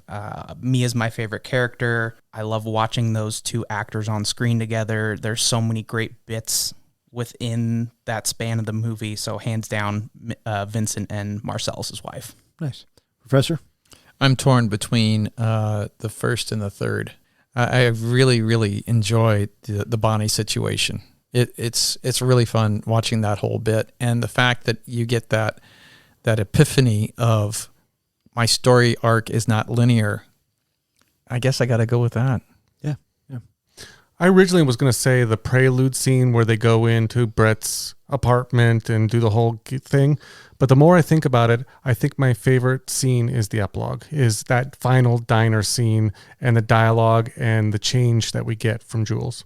I too have to pick the Bonnie situation because of the Winston Wolfe interaction, and then just the whole, we get more Jules, right? And we get his arc and the conclusion of what his character comes to. Close second is the first one with Mia Wallace and Vincent, Marcella's wife. Absolutely. Only, and really because of the whole adrenaline shot thing. I think it's still one of the most intense scenes ever to be put on film. The one shot that stands out to me above any other is the scene when Winston is in the house. They're discussing the Bonnie situation, and we have what I believe may be the only imaginary sequence that we see play out visually. Maybe you could consider Butch's dream to be imaginary, but specifically the shot is Winston is saying, so it would be bad if Bonnie were to come home and find us like this. And we see a shot of Bonnie come home. She's in her nurse's outfit. We follow her in, and it is funny. She comes into the kitchen, and they're actively moving the body. There's no dialogue. It's just the gasp. It's very, very funny. It stood out to me, that Bonnie is African-American. She's black skin, contrasted with Tarantino, Jimmy, her husband, dropping gratuitous language previously. I thought that was interesting. So in my head, I was like, is this Winston's vision of what Bonnie would look like? I doubt that Winston would view her as a black woman if she had heard the language Jimmy was throwing around before he came into the house. But there was no other shot in the movie similar to this one. I did hear, interestingly enough, Sam Jackson said they were going to film a sequence in the diner where Jules kills Honey Bunny and Pumpkin. He was going to film it. Tarantino decided not to, and he said specifically if they shot it, he would have to keep it in the film. Yeah, interesting. All right, so what do you guys think? You guys ready to rate this bitch? Not quite yet. Oh, And now it's time for John's Precious Moment. Okay, so as people know, I like to take the movies that we view and relate them back to Lord of the Rings because, well, everything relates back to Lord of the Rings. For this movie, I'm going to start with what is the One Ring? In Pulp Fiction, it's the barrier that keeps a person from completing their quest. The corruption comes from their lifestyle and their life choices. Their journey could save their world based on the choices they make. Pulp Fiction is essentially the story of three men, Jules, Vincent, and Butch. Each are presented with choices on their journey where their values of life and death, honor and disgrace are challenged. Each one has their own form of the One Ring. For Vincent, it's heroin and his inability to grow beyond his current role. For Butch, it's his ability to make bad choices, like breaking the deal with Wallace or going back for the gold watch. And for Jules, it's the life of a criminal. Each one are forced to make a life-altering choice, which in the end could spell disaster. Only one of them actually casts off the Ring of Power by the end of the movie, which is Jules. So who is Frodo? Vincent could have been a Frodo, except he never tried to destroy the ring. He liked his lifestyle, even though it was destroying him. As a hobbit, he would have just waited for the Shire to burn. In many ways, Vincent is more like Gollum, as his own vices prevented him from letting go of his precious and ultimately led to his death. As Butch's journey progressed, I see him closer to the role of Bilbo Baggins. Like Bilbo, he goes from a robber to a hero when he makes the choice to stay and fight. But in the end, he keeps the ring, or the watch, and is unable to cast off its corruption. His story is left unfinished, and we never know if he finds salvation or redemption. Jules, in the end, was able to break the ring's hold on him and cast it off into Mount Doom. Like Frodo, it took the intervention of others to help him finally destroy the ring and find redemption. Each has their moment at Mount Doom, standing on the edge, overlooking that fiery magma below. For Vincent, it was Mia's overdose. For Butch, it was deciding to go back for the watch when he could have just walked away. And for Jules, it was the choice whether to kill Pumpkin and Honey Bunny or let them go. Only one of them was actually able to complete the Fellowship's mission. What you got? I'm going to give that a solid C-. Daniel, you're not going to hurt his feeling. I love Lord of the Rings. It's one of my favorite things ever. I put it up there with Star Wars, and you know how much of a Star Wars fan I am. I do. I love that you tried to do that, Tried. but I just didn't see the connections. That was a lot of stretching.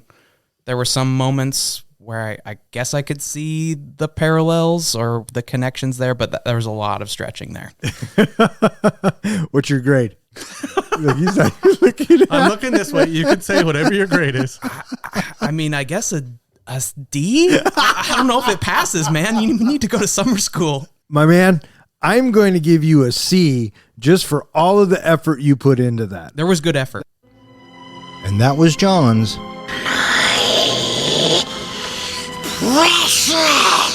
moment. All right, what do you guys think? Is it time to rate this bitch? Let's rate this bitch. Hey, Professor, how do we do our ratings? We do our ratings on a scale of 1 to 5 fucks. 5 fucks is a movie that is cinematic gold. You are ready to watch this movie anytime. You want to turn that on? Yes, I do. A 1 fuck movie is a movie where you've seen it, you're one and done, and you know what? You don't need to see it again. You're done.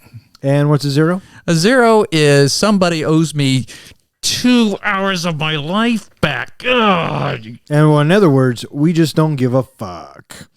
All right, who wants to go first? I'll go first. All right, Professor, hit it. Pulp Fiction is a movie that I think is one of my favorites, and it is a movie that I prefer not to watch very much because I want to savor every minute of it, and I don't want to have it get watered down, if you will, by having it being viewed too much to not to be able to appreciate the impact of what is happening. I think that this movie is written brilliantly. The writing that our characters have is incredible. And what is amazing and so effective about this writing is that you have these seemingly go nowhere conversations that happen. The bit at the beginning, when we hear about Vincent's trip to Amsterdam, their conversation again at the end of the movie about wanting bacon, and it turns out that Jules has a reasonable reason why he doesn't like to eat bacon. Having these mundane conversations that don't seem to mean that much actually make us look at people that have gunned down other people in cold blood, murdered them, and yet at the end of the movie, we don't necessarily look at them as bad people necessarily, that we still feel these guys are okay. How does that happen unless you had an opportunity to get to know these guys? And I felt like that's what the writing has done in the movie for me. I am loving how Quentin shoots this movie.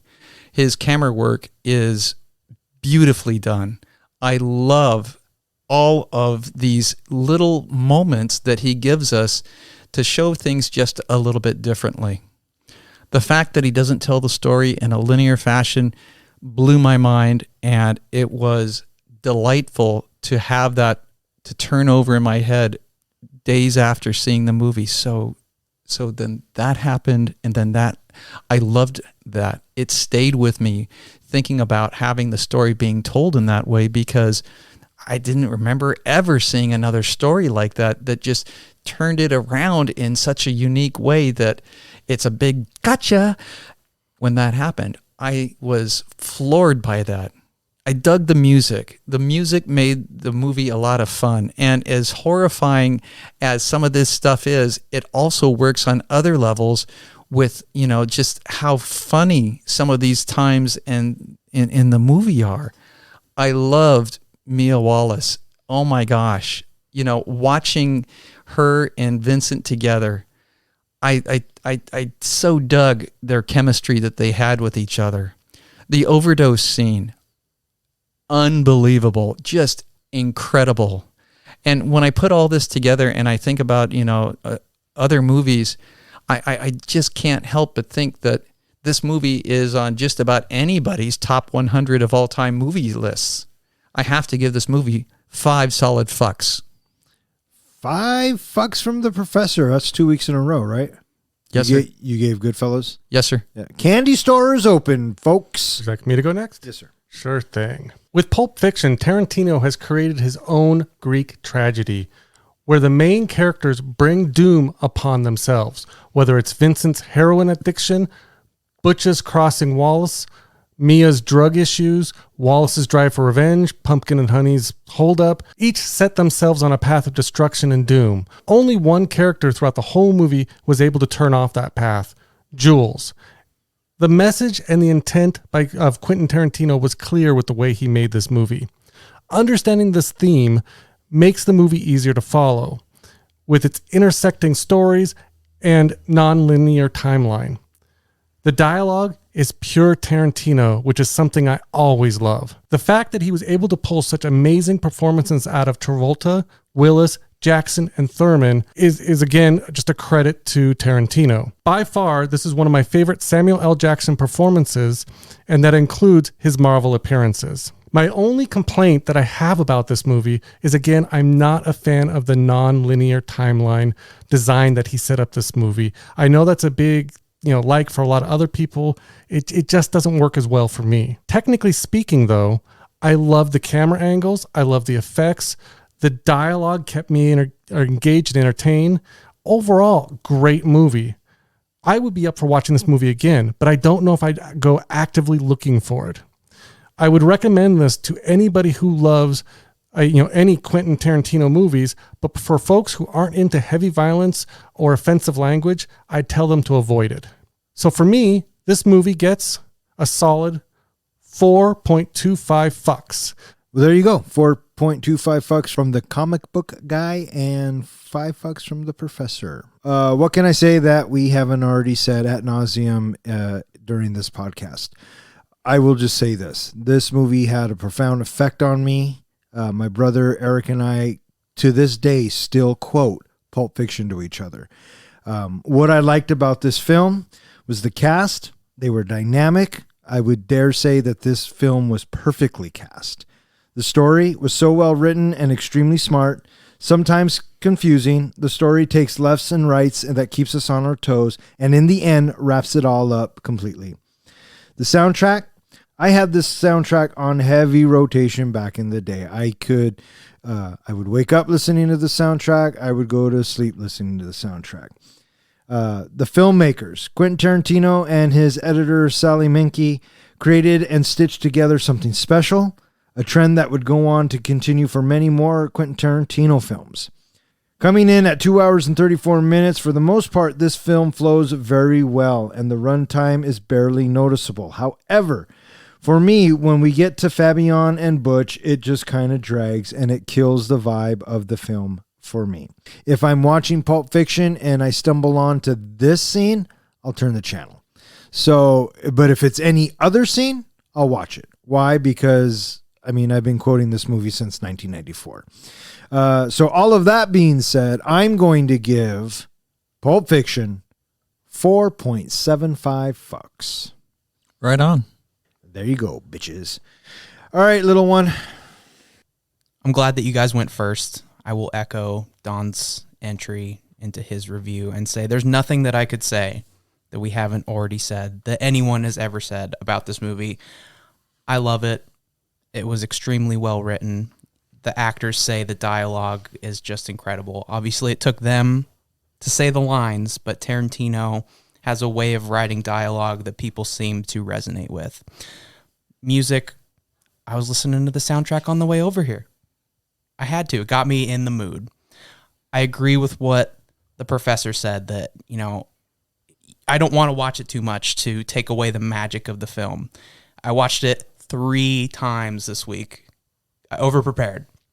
And by the 3rd time, I did kind of start to nitpick little things and kind of see the actors instead of the characters. So I don't think I'll be watching this movie for a while to kind of let it simmer. I will always have the most positive opinion about every aspect of this movie. I love it. I will watch it. But this is one of those movies that I would consider per your review criteria, one that I would watch anytime. If it's on, I'll watch it. So I'll just simply say, $5, baby. Let's go. All right. Now comes the time of the podcast where we would select our next movie. And if you want to know what movie we will be reviewing next, be sure to check out our website and any of our social media sites. Speaking of which, hey, John, where can they find us? If you want easy access to our podcast, show notes, movie trivia, or whatever else we tend to include, go check out our website at www.threeguysataflick.com. We're also available on all the social media and podcasting hosting sites. All right, so that is going to wrap it up for this episode of Three Guys in a Flick. I just want to thank Zach, Ronnie, and Jill for listening. Keep on listening. I especially want to thank Danny for coming out and talking a little bit of Pulp Fiction with us. Did you have a good time? I had a great time. Yeah? I had an awesome time. Well, This is my first time recording, and I hope to do it again someday. Well, you now have a seat at the table here at Three Guys in a Flick. I think he has graduated and he no longer has to wear the GIMP outfit for the podcast. No, I want to keep him in the GIMP outfit because, well, he's our GIMP. Can you just unzip my mouth while we're recording? Yeah, well, we'll see. We'll see. All right. So, for Three Guys in a Flick, I'm Don. I'm John. I'm Ken. And I'm Danny. Thanks for listening.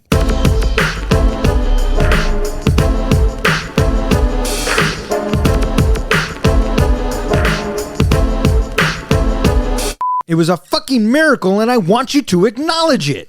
And making his first public appearance on our show, this is Danny.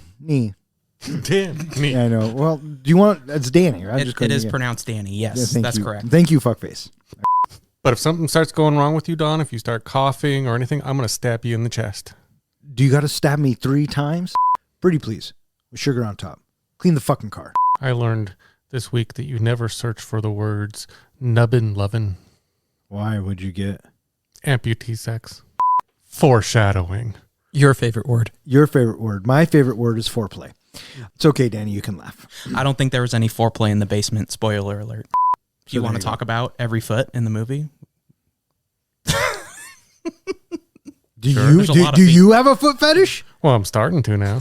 Get the shot. Get the shot. Well, doesn't because care. I don't. Our thank you. opinions don't matter. I don't. I don't care. I don't care. Well, none of you fucking answer. I answer. Be cool, bitch. Tell that bitch to be cool. Bitch, be cool. Oh, for fuck's sake. You're starting to sound like this guy. I was going to say, if you want to borrow my box of tissues later, you're more than welcome. Well, I'm just going to go home and jerk off, so I could use those probably. And that's all you gonna do. Let me ask you something. You ever give a foot massage? Shit, don't talk to me about no foot massage. I'm the foot fucking master. I got my technique down and everything. I don't be tickling or nothing. Did you give a man a foot massage? Fuck you. Okay, cool. Did you want to talk about how everything bad happens when Vincent goes to the bathroom? I have notes on that as well. Do you know why he goes to the bathroom? Because he has heroin shit. He's constipated from the heroin. Yeah. Wow. Fun fact. Wow.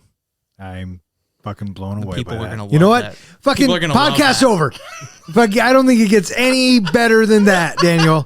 Good job, buddy. All right, 3 hours and 10 minutes. Fuck you, and fuck you. All right, fuck off. Good night.